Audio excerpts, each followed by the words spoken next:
میں آپ کو حال ہی پیپر کے اوپر دستخط کرتا ہوں، جس شرط کے اوپر وہ ہمارے نمائندوں کے سامنے بیٹھنا چاہتا ہے بیٹھ جائے. آپ اس بگوڑے کو، اس چوہے کو بل سے نکال لیں تو 10 لاکھ روپے انعام ہے. باپ بیٹے شاہی کوئی نہیں. انجینئر صاحب کے ساتھ کیا اختلاف ہے؟ یہ کیا چل رہا ہے؟ یہ آپ کی آواز ہی ہے؟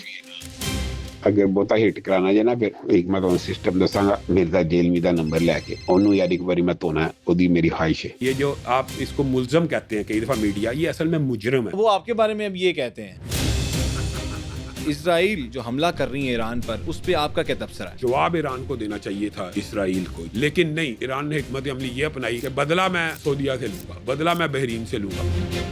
اس ٹائم ایران کی اسرائیل کے اوپر حملے 15% ہیں اور اسلامی ممالک کے اوپر 85% ہیں.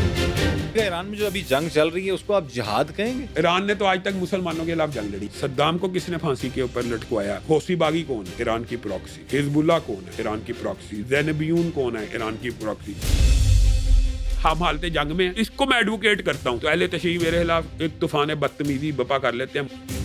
ڈونلڈ ٹرمپ کے ابھی بیان ایم بی ایس کے بارے میں بڑی نازیبا گفتگو استعمال کی. He didn't think he'd be kissing my He really didn't. He thought he'd be. اگر ایم بی ایس کی ٹرمپ کے ساتھ دوستی بری ہے تو پھر دشمنی اچھی ہے نا. تو اب ڈونلڈ ٹرمپ کے بیان کے اوپر ایم بی ایس کو خراج تحسین پیش کرنا چاہیے تھا کہ اب بھی ایم بی ایس کو گالیاں نکالنی چاہیے. آپ کی جماعت کے اوپر بھی کچھ الزامات یہ کہا جاتا ہے کہ آپ سعودی عرب سے ایڈ لیتے ہیں، فنڈ آتے ہیں. کیا پاکستان اسلامک ریاست ہے؟ جی بے شک. تو پھر یہاں پر عام شراب بک رہی ہے، اس کے لیے ایز مذہبی پیشوا آپ نے کیا کردار ادا کیا؟ پورے بریک فاسٹ کانفرنس میں کیا نکلا کیا شان صاحب؟ اس کے اندر سے یہ نکلا کہ میری وجہ سے ٹرمپ نے ایران پہ حملہ کر دیا. نیو ٹی وی پہ ہی آپ کا ایک مسئلہ ہوتا ہے، ایک لڑائی ہوتی ہے ساحل ادیم کے ساتھ، اور پھر تھوڑے عرصے بعد آپ ساحل ادیم کے ساتھ بڑی طریقے سے بیٹھتے ہیں اور وہ نکل کے پھر بکواس شروع کر دیتا ہے. گھر جا کے کہنے شروع ہو گیا وابیو او اہل حدیثو. وہ ابھی تک ان کو گدے کا پتہ نہیں لگ سکتا. آپ ایک جماعت چلا رہے ہیں، ایک آپ کے بھائی کی بھی جماعت ہے، دونوں نے الگ الگ جماعت کی بنائی، اس کی کیا وجہ ہے؟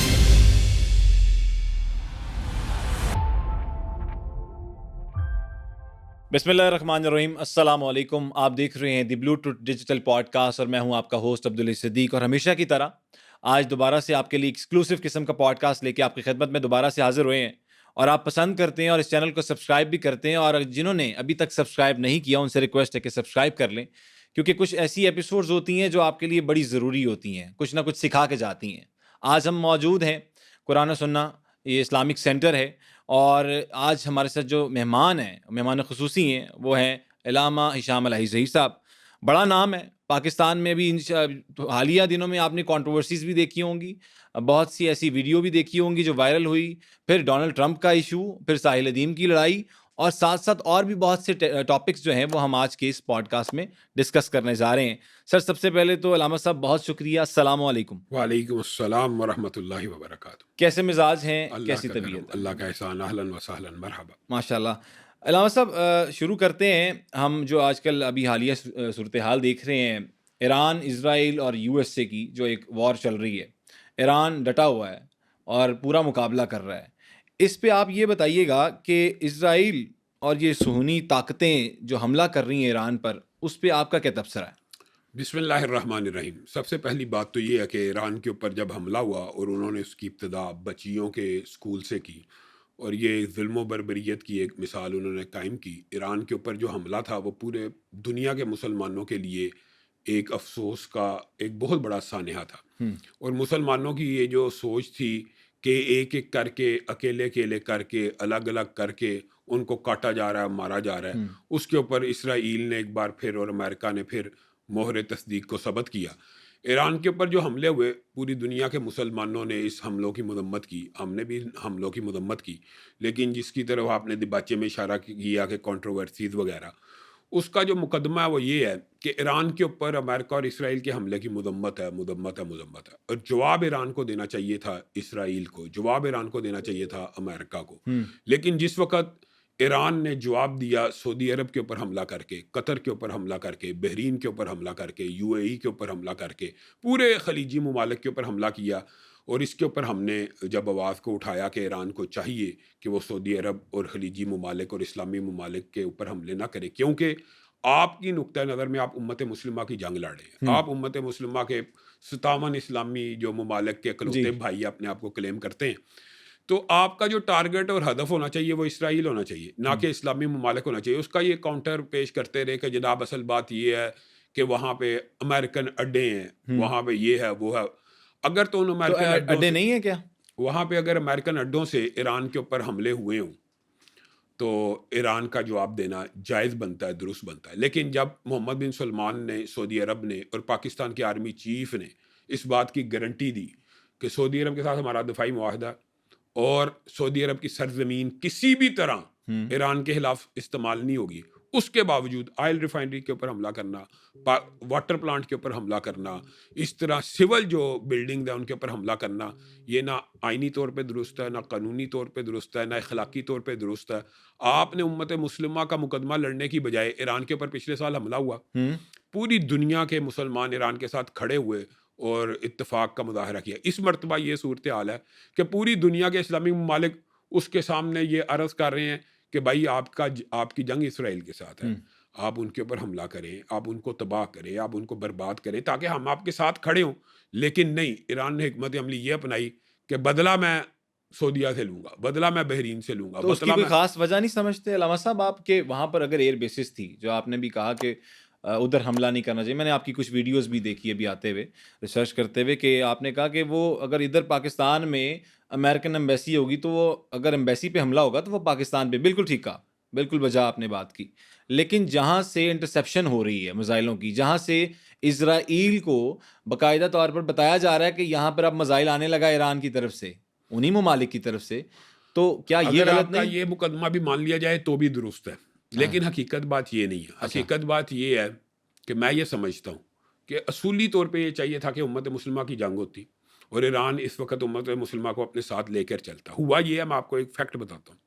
خامنہ کی جب ان کی شہادت ہوئی ہے، جو انہوں نے کلیم کیا کہ ایسے ہوئی ہے، تو اس کے بعد ایران نے رد عمل کے طور کے اوپر یہ ابتدائی حملے کیے. میں آپ کو یہ فیکٹ بتا رہا ہوں. ٹھیک. اور اس کے اوپر ایران پھر یعنی اپنے موقف کے اوپر رجوع کرنے کی بجائے اس کے اوپر ڈٹ کے کھڑا ہو گیا اور یہ مقدمہ پیش کرنا شروع کر دیا. جبکہ حقیقت بات یہ ہے کہ ایک بھی حملہ نہ سعودی عرب سے، نہ بحرین سے، نہ کویت سے ایران کے اوپر ہوا. اگر وہ اچھا یہ ثابت کرنا آج کے دور میں مشکل نہیں ہے، ہاں نہیں ہوا، سیٹلائٹ کے ذریعے باضابطہ اڑنے کی ویڈیوز وغیرہ ہوتی ہیں، نہیں. اور اس کے اندر میں کہتا ہوں پاکستان کے آرمی چیف کا جو سنہرا کردار ہے، آپ کو پتہ ہے کہ انہوں نے ایک تو سعودیہ کے غم و غصے کو ٹھنڈا کرنے کے لیے وار فیئر کے جو حالت جنگ میں جنگی لباس ہوتا وہ پہن کے گئے، وہ اس کے اوپر پہن کے گئے تاکہ سعودی عرب بھی سمجھے کہ پاکستان اس کے ساتھ کھڑا. یہ خارجہ پالیسی کی بہترین مثال ہے. لیکن وہاں پہ جا کے انہوں نے ان کو یہ کہا کہ انہوں نے رد عمل کے طور کے اوپر، ان کا اتنا بڑا لیڈر اس کی ہلاکت ہوئی ہے تو اس کے رد عمل کے طور پہ وہ حملے ہوئے، آپ کچھ صبر کریں.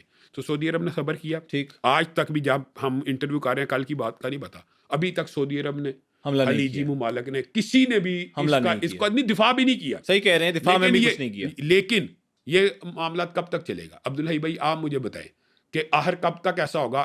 خدا نہ خواستہ اگر سعودی عرب نے یا خلیجی ممالک نے اپنے دفاع کا ارادہ کر لیا کہ ہمارے پہ کیوں پھینک رہے ہیں اور سول آبادی کے اوپر کیوں پھینک رہے ہیں، 4 پاکستانی شہید ہو گئے، انڈین ہو رہے ہیں، سویلین آبادی ہو رہی ہے ساری دنیا کو، ابھی اوپن سیکرٹ ہے. تو اگر جواب دیا تو پاکستان کو کس کے ساتھ کھڑا ہونا پڑے گا آپ بتائیں؟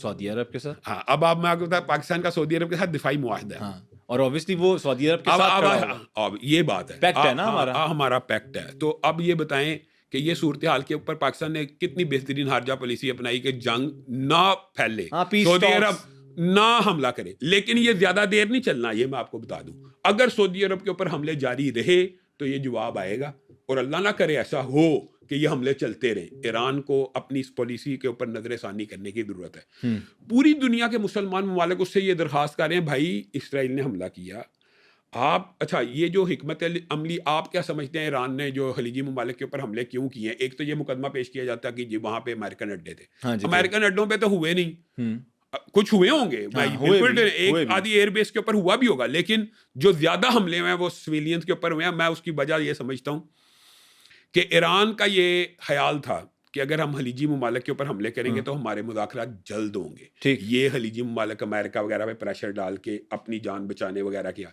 جبکہ حقیقت بات یہ ہے کہ وہ اسرائیل کے اوپر زیادہ حملے کرتا تو مذاکرات جلد ہوتے. اگر وہ زیادہ حملے اسرائیل پہ کرتا تو مذاکرات جلدی ہوتے. اب دیکھیں یہ صورتحال ہے کہ جو سٹینڈرڈز بڑے ہائی کریٹ کیے ہوئے تھے, میرے حوالے سے بھی کہہ لیں یا پوری دنیا کے اوپر, جی اس کے ساتھ یہ نہیں ہونا. اب اسی کے ساتھ مذاکرات کے لیے بھی بیٹھنا ہے. اب اس کو 10 آئل کے کنٹینر گفٹ بھی کیے جا رہے ہیں کہ کم از کم مذاکرات ہو, ایک گڈ جسچر کے طور کے اوپر. اب آپ کے لیڈر کو اس نے مارا, اب آپ اس کے ساتھ کس منہ سے مذاکرات کر رہے ہیں؟ آپ کو تو نہیں کرنا چاہیے. تو آپ اتنی نہ بڑا پاکی دامہ کی حقائق, دامن کو ذرا دیکھ. جب تک آپ کے پاس وہ قوت اور طاقت نہیں ہے, اسلام کا بھی حکم ہے, شریعت کا بھی حکم ہے, رسول اللہ کا بھی حکم ہے کہ جب تک دشمن کے برابر کی قوت نہ ہو, یا کم از کم کی جو قرآن پاک میں تقسیم ہے کہ اتنا ڈیٹرنس جو ہو کہ آپ دفاع کر سکیں, تب تک للکارنا بھی بیوقوفی ہوتی ہے. حکمت عملی کرنا, صلح حدیبیہ, رسول اللہ کی مکی زندگی. رسول اللہ مکی زندگی میں کافروں کے خلاف تلوار اٹھائی ہے؟ نہیں. کیوں نہیں اٹھائی؟ حکمت عملی کے طور پہ کہ اگر ابھی اٹھائیں گے تو ختم ہو جائیں گے. تو انسان کو جو, لیکن جنگ بدر بھی ہمارے سامنے ہی ہے. ہاں, تو وہ کم از کم ڈیٹرنس کی بات ہوگی نا. یہی قرآن نے کہا تھا اس وقت. تو یہ تھا بہت بڑا ڈیفرنس تھا. نہیں, جو پہلی قرآن کی آیت ہے نا ڈیٹرنس کی, وہ یہ ہے کہ 100 کے مقابلے میں 1000 ہوں تو لڑ پڑو. اس کے بعد تخفیف, بدر کے بعد کی یہ تخفیف کر دی گئی ہے کہ کم از کم آدھ کا فرق ہو, 500 کا مقابلہ 1000 سے ہو وغیرہ. تو یہ ڈیٹرنس یہ جانتے. اصل بات یہ بھی چھوڑیں, جب انسان کے پاس واقعی قوت و طاقت نہ ہو تو اس کو قوت و طاقت کے حصول کے لیے محنت کرنی چاہیے یا پہلے جنگ لڑنی چاہیے؟ قوت و طاقت. ہاں, تو بس یہ تو عام فہم باتیں ہیں. تو آپ قوت و طاقت کے لیے, اور یہ جو ہے پاکستان, میں تو یہ سمجھتا ہوں الحمدللہ پاکستان نے جو نیوکلیئر ایک ویپن حاصل کیا, یہ وہ قوت و طاقت ہے کہ پاکستان اللہ کے فضل و کرم سے اس وقت ایسی پوزیشن میں ہے کہ چاہے امریکہ میں آرمی چیف جائے, وہاں پہ کھڑے ہو کے دھمکی. نہیں, سلوٹ لگتے ہیں. بالکل ٹھیک ہے. نہیں, سلوٹ چھوڑیں, دھمکی بھی لگاتا ہے. ہاں, ٹھیک کہہ رہے ہیں. کیا کہ اگر پاکستان کو کچھ ہوا تو آدھی دنیا ساتھ جائے گی. بالکل ٹھیک کہہ رہے ہیں. جب یہ تہران میں پاکستان ایمبیسی کے اوپر تو پھر وہ حملہ ہوا, اس پہ ہماری طرف سے ہی موقف کیا. آپ بتائیں کہ بھائی یہ کوئی قطر بحرین نہیں ہے, یہ بات حقیقت ہے. یہ بیان اس کا مطلب ہے وہی دے سکتا ہے جس کے پاس طاقت اور قوت ہے. نہیں, قوت یعنی شریعت کا حکم تو یہ ہے کہ قوت جمع کرو. میں تو مذاکرات کا قائل ہوں, لیکن آپ اگر اتنے ہائی سٹینڈرڈ مینٹین کریں گے, پھر آپ مذاکرات کے ٹیبل کے اوپر بیٹھیں گے تو آپ لوگوں کی باتیں سنیں گے. اچھا, اس سارے سینیریو کے اندر جو میں نے آپ کے سامنے رکھا ہے, یہ پاکستان کی اس ٹائم خارجہ پالیسی ہے, یہ آرمی چیف کا نقطہ نظر ہے, یہ ہم حالت جنگ میں ہے, یہ پاکستان کی خارجہ پالیسی ہے. اس کو اگر میں ایڈوکیٹ کرتا ہوں تو اہل تشیع میرے خلاف ایک طوفان بدتمیزی بپا کر لیتے ہیں. کیا کہتے ہیں؟ جواد نقوی صاحب نے مجھے نہیں کہا. اچھا, انہوں نے یہ کہا کہ پاکستان سعودیہ کے ساتھ ہے, ٹھیک ہے, اور سعودیہ امریکہ کے ساتھ ہے, اور امریکہ اسرائیل کے ساتھ ہے, تو یہ سارے یہودی ایجنٹ ہے. یہ جواد نقوی صاحب نے صرف مجھے نہیں تھوڑی کہا, یہ تو آرمی چیف اور پوری گورنمنٹ کو ہی کہہ دیا. تو بنیادی طور پہ جو سفارتی تعلقات ہوتے ہیں نا, یا سفارتی محاذ ہوتے ہیں, ان کی ڈائنامکس بالکل فرق ہوتی ہے. اور پاکستان نے اپنے اصولی موقف سے یہ بات ثابت کیا. جواد نقوی صاحب کو اور دیگر یہاں کے جو وحدت المسلمین یا ان کے رہنماؤں کو یہ سوچنا چاہیے کہ ایران کا وزیر اعظم, ایران کا صدر پاکستان کا شکریہ ادا کر رہا ہے. ایران کی میزائلوں پہ لکھا جا رہا ہے شکریہ پاکستان, اور ایران کی عوام پاکستان زندہ باد کے نعرے لگا رہی ہے, اور آپ پاکستان کی آرمی کے خلاف ایجیٹیشن کر رہے ہیں, اور آپ پاکستان کے اندر سکردو کے اندر 2 فوجیوں کو زندہ جلا رہے ہیں, آپ آرمی پبلک اسکول کو زندہ جلا رہے ہیں. یہ کون سی حکمت عملی ہے؟ ٹھیک ہے, آپ کی ہمنائی سے محبت قبول, سر آنکھوں پہ آپ کے مقدسات کو ہم نہیں چھیڑتے, ٹھیک, لیکن اس کا بدلہ آپ نے پاکستان کی آرمی سے لینا نہیں بنتا نہیں ہے یہ بات. دوسری بات, یہ آرمی چیف صاحب نے ان کو سمجھانے کے لیے ایک میٹنگ کال کی, اس کے بعد آپ نے ان کا ریئیکشن دیکھا ہوگا. ایک ہی دن میں پے در پہ ایک ہی وقت پہ ویڈیو ریلیز ہوئی, اور اس کے اندر بڑا غلط لب و لہجہ استعمال کیا گیا. حالانکہ آرمی چیف نے جو ان کو آفر کیا ہے یہ ایک جائز بات ہے, چاہے وہ جس طرح مرضی مینیپولیٹ کرے, کہ اگر آپ کو اتنی محبت ہے تو آپ ایران چلے جائیں. نہیں, یہ اس مجھے بات بتائیں, ایک بندہ کہتا ہے میں ایران کے لیے مرنا چاہتا ہوں, میں ایران کے لیے, بندہ یہی کہتا ہے نا کہ بھائی یار آپ پھر چلے جائیں, پھر آپ لڑ کے دکھا دیں. عربوں نے 2 جنگیں اسرائیل سے لڑی ہیں نا, 20,000 سرائے سینہ پہ یہودی مارے بھی تھے. آپ بھی تو 10 کروڑ کی آبادی ہیں, اسرائیل کی 1.25 لاکھ 1.5 لاکھ فوج, آپ لڑ کے دکھا دیں. تو پاکستان کے جو اہل تشیع ہیں ان کو اگر آرمی چیف یہ کہہ رہا ہے آپ چلے جائیں ایران, تو اس میں کون سا ایسا طوفان تھا جو طوفان بدتمیزی مچا دیا گیا؟ میں تو یہ کہتا ہوں, اگر بتائیں آپ اپوزٹ سوچیں, اگر آرمی چیف کبھی یہ کہیں کہ فلسطین جا کے جس نے لڑنا ہے لڑ لے اسرائیل سے, میں کہتا ہوں لائنیں لگ جائیں گی اچھا لڑنے والوں. ٹھیک کہہ رہے ہیں. ہاں, تو پھر اس کا مطلب یہ ہے کہ وہ ایران پہ جانے کی بات ایسی نہیں تھی کہ جس کے اوپر ایسی ایجیٹیشن کی جائے. اور اس ٹائم بھی وہ جو بندہ مطلب کہ سعودی سفیر کا بھی بیان آ گیا, MBS کا بھی بیان آ گیا کہ ہماری سرزمین نہیں استعمال ہو رہی, اور ہم یہ اور پاکستان کے آرمی چیف کا بھی بیان آ گیا. سب کے بیان آنے کے باوجود وہ یہ کہتے ہیں یہ امریکی ایجنٹ ہے. اچھا ہمیں مجھے بھی تک کہہ رہے ہیں, مجھے وہ کہہ رہے آپ ہیں. وہ کہتے ہیں نا ناشتے والی بات بھی تو جوڑی جو گئی اس کا تو مطلب ہے جو امریکہ جا کے ناشتہ کرے وہ امریکی ایجنٹ ہو جاتا ہے. نہیں وہ نہیں ہو جاتا. یہ تو میں نے بھی ساحل عظیم صاحب سے بھی سوال کیا تھا, وہ بات ٹھیک ہے, لیکن وہ ناشتے کی کہانی کیا ہے شام صاحب, یہ تھوڑا سا ذرا شیئر کریں. وہ ناشتے کی کہانی کہاں سے بلا لیا, مجھے ایک بات بتا, وہ جو ناشتے کی تھا کہانی ہے کیا کیا ناشتے میں؟ مجھے ایک بات, ناشتے میں تو خیر وہ آپ کو پتہ ہی ہے, فروٹ ہوتا ہے, بن ہوتا ہے, وہ تو مکھن جیم یہ وہ. لیکن ایک بات مجھے بتائیں, وہ ناشتہ بنیادی طور پہ صرف ناشتہ نہیں ہوتا, 2 دن کی کانفرنس ہوتی ہے. تو وہ آپ یہ سنیے, ایسے ایسے جھوٹ گڑے گئے. پہلے انہوں نے کہا افطاری پہ بلایا گیا, پھر دوسرے نے کہا ناشتے پہ, پھر آپ ساحل عظیم صاحب نے نیا پوڈ کاسٹ کیا کہ چرچ میں تھا وہ ناشتہ. اچھا وہ واقعی چرچ میں تھا ناشتہ؟ اب یہ بتائیں جس بندے کی عقل اتنی ہو اس بندے کو کیا کہ یہ کانگریس مین کی طرف سے ناشتہ ارینج کیا جاتا ہے. یہ ٹرمپ بھی اس کے میزبان کے علامتی میزبان ہوتے ہیں, ٹھیک ہے, لیکن یہ کانگریس مین یعنی M N M P S کی کیا طرف سے اس پورے بریک فاسٹ کانفرنس میں کیا نکلا کیا شام صاحب؟ اس کے اندر سے یہ نکلا کہ میری وجہ سے ٹرمپ نے ایران پہ حملہ کر دیا. نہیں میں یہ کہہ رہا عبداللہ بھائی, بنیادی طور پہ ایک بات یہ سمجھیں کہ انہوں نے چرچ کہہ دیا, یہ اصل میں ناشتہ ہلٹن ہوٹل میں ہوا. ٹھیک. اور یہ 2 دن کی بین المذاہب جو کانفرنس ہوتی ہے, اس کا ایک جو سیگمنٹ ہوتا ہے نا, اس کو نیشنل پریئنگ بریک فاسٹ کہتے ہیں. ٹھیک. یہ 2 دن کی ویسے کانفرنس ہوتی ہے. ٹھیک. تو اس کا ایک سیگمنٹ جس کے اندر پریزیڈنٹ آتا ہے امریکہ کا, یہ 74واں تھا. اچھا. تو اس کا جو لب لباب تھا, اس کے اندر نہ ایران کی جنگ تب ہوئی بھی نہیں تھی ہوئی, اور یہ ایران کے بیانات کے بعد انہوں نے دوبارہ اٹھایا اس بات کو, ورنہ تو یہ بات پرانی ظاہر ماضی 2-3 مہینے ہو چکے ہیں. تو بنیادی طور کے اوپر نہ اس کانفرنس میں یہ ایجنڈا تھا, نہ اس کا یہ ایجنڈا ہوتا ہے. یہ ایجنڈا یہ ہوتا ہے, اب آپ پوچھ رہے ہیں تو میں بتا رہا ہوں, ایسے تو لوگوں کو پتہ ہی ہے, پوری دنیا سے ہر مذہب کا جو اسکالر ہوتا ہے اس کو ہندو, یہودی, عیسائی, سب آتے ہیں, سکھ, یعنی پوری دنیا کے سارے مسلکوں سے, مسالک کو بھی بلایا جاتا ہے, اور ان سے ان کا پوائنٹ آف ویو لیا جاتا ہے کہ آپ کا کو ایجوکیشن کے بارے میں کیا خیال ہے, اچھا آپ کا اس قضیے کے بارے میں کیا خیال ہے, اس کو ریکارڈ کیا جاتا ہے. Totally get it. اس کو ریکارڈ کیا جاتا ہے, اور اس کے سامنے تھنک ٹینکس بیٹھ کے باقاعدہ نوٹ لیتے ہیں. ٹھیک ہے, میٹنگ منٹس بنتے ہیں, میں سمجھ گیا. ہر چیز بنتی ہے. آپ سے کیا سوال کیا گیا؟ میرے سے 4 یا 5 مختلف, یعنی ویسے تو راؤنڈ ٹیبلز بدلتے رہتے ہیں, لیکن جو بڑے بڑے سوال تھے ان میں ایک کو ایجوکیشن کا تھا. تو آپ نے اس پہ کیا کہا؟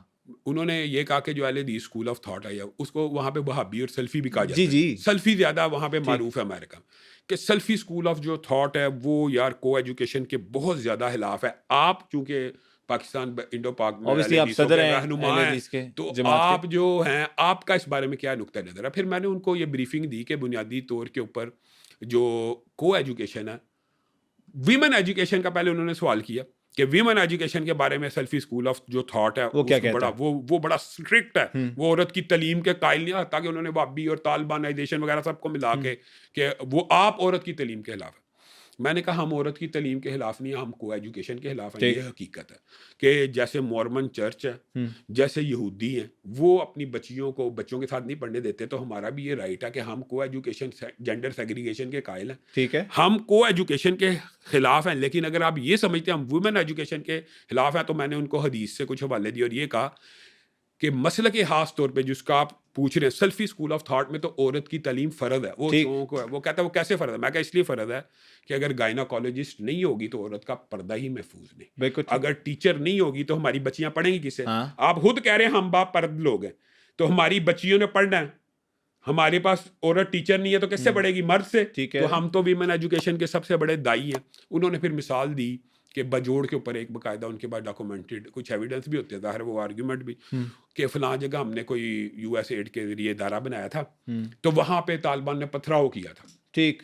میں نے ان کو یہ جواب میں کہا کہ آپ خالی ویمن ایجوکیشن کا ادارہ بنا دیں, میں آپ کو گارنٹی دیتا ہوں لکھ کے کہ ایک پتھر بھی نہیں پڑے گا, بشرط یہ کہ ادھر صرف عورتوں کو تعلیم دی جائے. صحیح. لیکن اگر آپ پھر کو ایجوکیشن, اگر آپ یہ چاہتے ہیں کہ لڑکا بھی ساتھ داخل ہو, تو یہ ہمارے اسلام میں اس چیز کا فرق ضرور ہے. پھر دوسرا انہوں نے مجھ سے یہ سوال کیا کہ آپ بڑے, ظاہر ہے سیلفی اسکول آف تھاٹ کو ریجیکٹ تو پوری دنیا سمجھتی ہے, آپ کا مسیحی جو مشنری تبلیغ ہے اس کے بارے میں کیا نقطہ نظر ہے, اور آپ کے پاکستان کے اندر فلاں علاقے میں پوری ان کے پاس ڈیٹیل ہوتی ہے, ایسے ظلم ہوا تھا, یہ ہوا تھا, وہ. تو اس کو تو میں نے بڑی سختی سے کہا کہ آپ کو یہ غلط بریف کیا جاتا ہے, پروپوگنڈا.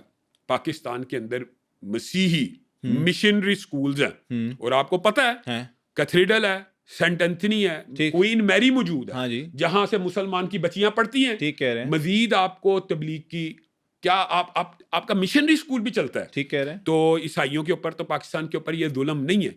تو باقی یہ ہے کہ جو میرے ساتھ پورا ہم 3-4 افراد تھے پاکستان کی طرف سے, تو اللہ کے فضل و رحمت سے ہم نے تو وہاں پہ پاکستان کا مقدمہ لڑنا تھا. ٹھیک ہے. ہم نے تو وہاں پہ اسلام کا دفاع کا مقدمہ لڑنا, حتیٰ کہ ایک سینیٹر نے یہاں تک پوچھ لیا ایک ٹیبل کے ساتھ, اس کی بعد باری آئی تو کہنے لگا یار ہم نے پاکستان کو نا بڑی ایڈ دی ہے. میں کہا پاکستانی عوام کو بہرحال کوئی نہیں پتہ اور نہ اس کے کوئی نتائج ہمیں معلوم ہے. اچھا, نہیں کسے گورنمنٹ کو ایڈ دی تھی؟ پتہ نہیں, وہ یو ایس ایڈ کی طرح تعلیم کے حوالے سے تو پاکستان کی ایجوکیشن ایڈ دی ہے, ایجوکیشن دیا, یہ دیا وہ دیا. پاکستان کی عوام پھر بھی امریکہ سے نفرت کرتی ہے. تو اس نفرت کو کیسے کم کیا جا سکتا ہے, یہ نفرت کی وجوہات کیا ہیں؟ میں نے اس موقع غنیمت جانا ریکارڈڈ چیز ہے. میں نے کہا بات یہ ہے, اگر آپ یہ چاہتے ہیں یہ نفرت کم ہو, آپ پاکستان کی ایک بیٹی عافیہ صدیقی آپ کے پاس قید ہے. اچھا, آپ نے یہ بات, آپ نے مدعا اٹھایا اس جگہ پر کانفرنس پہ؟ راؤنڈ ٹیبل ہوتی ہے نا, کانفرنس کو اسپیچ تھوڑی ہوتی ہے. تو وہ جتنے یعنی 8 لوگ ہوتے ہیں ایک ٹیبل پہ, 8 لوگ ہوتے ہیں, وہ ریکارڈ لیکن ہوتی ہے. تو میں نے کہا اگر آپ عافیہ صدیقی کو چھوڑیں گے اسی دن آپ کا امپریشن اچھا ہوگا.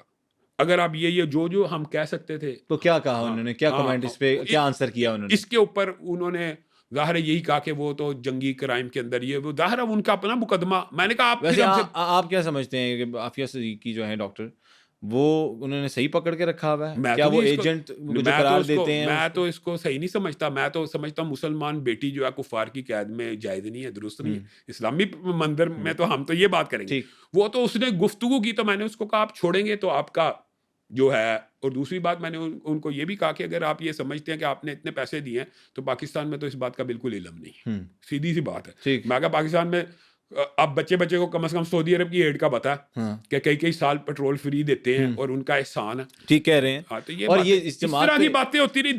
آپ پتہ 2 دن کے اندر یہ آپ نے ایڈ کی بات کی, اس آپ کی جماعت کے اوپر بھی کچھ الزامات یہ کہا جاتا ہے کہ کہیں آپ سعودی عرب سے ایڈ لیتے ہیں, فنڈ آتے ہیں, اس میں حقیقت ہے؟ تو عبدالحی بھائی اس کا جواب 2 طریقے سے دیا جا سکتا ہے. ایک تو میں یہ کہوں کہ سعودی عرب کے ساتھ ہم اسٹریٹجیکل پارٹنر ہیں تو میں اس کا خاموشی سے اگنور کر دوں. دوسری بات یہ اگر آپ کھلے یعنی فرینکلی پوچھتے ہیں بے تکلفانہ انداز میں, تو اللہ کے فضل و کرم سے ایڈ کی بات تو دور کی ہے, 1 ریال, اچھا ایک ریال بھی جمعیت اہل حدیث کو, اس ادارے کو, مجھے اگر سعودی عرب سے آتا ہو تو اس موضوع کے اوپر بھی اگر کوئی مجھ سے قسم لینا چاہتا ہے, حلف لینا چاہتا ہے یا مباہلہ بھی کرنا چاہتا ہے, میں تیار ہوں. اللہ کے فضل سے ہم نے آج تک ہمارا سعودی عرب سے جو رشتہ ہے نظریاتی ہے, اچھا, اس کی وابستگی حرمین شریف ہے کی وجہ سے, اور ہمارا ان کے ساتھ رشتہ توحید کا رشتہ ہے. جو ہمارا آپ یہ سمجھ لیں جیسے شیعوں کا رشتہ ایران کے ساتھ ہے, ویسے ہی مسلک اہل حدیث کا سعودی عرب کے ساتھ بالکل بڑا کلوز اٹوٹ رشتہ, توحید کا رشتہ ہے. اور ہم یہ سمجھتے ہیں کہ ہمارا آئیڈیالوجی ایک ہے. اور آپ کو میں حیران کن ایک بات بتاتا ہوں, لوگوں کو یہ علم نہیں ہے. جس وقت مملکت سعودی عربیہ شروع میں اللہ کے فضل و رحمت سے بر صغیر پاک و ہند کے اہل حدیث اسکول آف تھاٹ نے, جس وقت ان کے ابھی تیل وغیرہ کے کنویں نہیں تھے نکلے, یہاں سے بھی امداد جاتی رہی ہے. اچھا, الٹی بات بھی ہے لوگوں کا, ہاں جی یہ بھی بات ہے. تو یہ تو ایک نظریاتی تعلق ہے. تو اگر وہاں سے جس چیز کی طرف لوگ اشارہ کرتے ہیں وہ اس بات میں ہو سکتا ہے اس صداقت پائی جائے. میری جماعت کے پاس 1 روپیہ بھی نہیں آیا, لیکن یہ شروع سے لے کے اب تک کی آپ یہ بات کر رہے ہیں, میں اپنی بات کر رہا ہوں, لیکن 1 روپے کا 1 روپیہ 1 ریال اگر وہ مباہلہ بھی کرنا چاہتے ہیں تیار ہوں. لیکن یہ بات بھی میں ایگری کرتا ہوں کہ سعودی عرب سے مساجد کو ضرور سپورٹ کیا گیا ہوگا, لیکن یہ ہماری جماعت سے قبل کی بات ہے کہ جس وقت پاکستان میں مسجدیں بنی ہوں گی, جیسے فیصل مسجد بنی ہے سعودی عرب نے بنائی ہے, پوری دنیا کو پتہ ہے, اس طرح مساجد اداروں کے اندر. لیکن یہ جو ہوتی ہے نا یہ ان آفیشیل مدد نہیں ہوتی, مطلب کہ یہ پاکستان کے گورنمنٹ کے کھاتوں سے ہی آتی ہے. پاکستان کی گورنمنٹ کو ایک چیز کا پتہ ہوتا ہے اور وہ اس کے اوپر رکاوٹ بھی ڈال سکتے ہیں. اس ادارے, اس مثال دے رہا ہوں, کسی مسجد کا پروجیکٹ منظور ہوا ہے, ادھر سعودی عرب نے مسجد بنانی ہے, تو پاکستان کے ادارے اوکے کریں گے تو بنے گی. صحیح ہو گیا, آپ بات سمجھے ہیں نا, بالکل ٹھیک ہو گیا. اس قسم کی مدد پاکستان میں اہل حدیثوں کی بات مساجد میں ہوئی. ٹھیک ہے, لیکن وہ جس طرح آج کل NGOs بھی بنی ہوئی ہیں علامہ صاحب, وہ فنڈز تو لے لیتی ہیں کہ یہ جی تعلیم کے لیے لے رہے ہیں, جس طرح چل رہی ہیں آج کل پاکستان میں بہت سی NGOs ہیں. کوئی یہ جو بوڑھے لوگ, ویسے میں آپ کو ایک بات بتاؤں, ویسے سعودی عرب نے